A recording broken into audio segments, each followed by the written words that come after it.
What is going on, everyone? We just fired up our corn burner slash wood pellet burner. We can burn either substance in here and it burns very cleanly.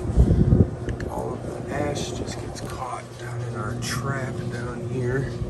We can pull that out. We can take our wood ash and use it in our compost. We just wanted to make this video for anybody who is on the edge of getting a wood burning stove or a pellet burner stove. Your pellet burner is going to be much more efficient, and it is a nice tight sealed container. It might cost a little bit more, but this does not get hot on the outside. So this is a much more safer system to run here. We've got some serious heat coming out of the top of there, getting blown all throughout our house here. And this is a much more efficient system than using our LP tank, which is right outside the window there. We spend about $600 to $700 to fill that twice a year, and we spend about $200, $300 on a whole ton, a whole skid load of wood chip pellets.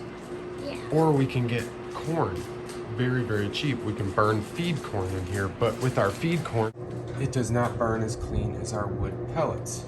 The wood pellets burn very clean, and we can use the ash from them. We don't use the ash from the probably GMO corn that is for feed, but it is a very cheap source of heat. We can heat our entire house with just this system here. So our glass is about 300 degrees, but right outside it, it's only about 100. Very safe system. This is our load. It's got a nice little auger system. It is a nice little investment. It costs a little bit of money up front. This is right outside the back. We do not have a whole lot of heat transfer. I mean, 110, 118. It's about the highest temps we see on the back side of there.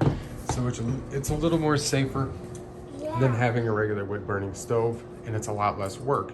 We can throw a pallet in our truck, drop it off, load it into the garage, and we can fill it bag by bag, which is a lot easier than having to find and secure our own wood and split it up. So we've found that putting the money up front to buy a nice system for pellets is much more efficient than using a wood burning stove. We used the wood burner out in our garage and it was not as efficient. We had to find ways to add on to the burning stove in order to create more heat. This is very, very efficient. This blower cranks the air out. So really the only cons to this system we have found is having to clean it and empty our ashtray down here. But with any system, you have to clean them, so it's not really that bad. So when it gets cold outside, we switch the house's furnace off that runs off our LP tank, and we start up the corn burner or pellet burner. And this is how we heat our whole house very, very cheaply in the winter time.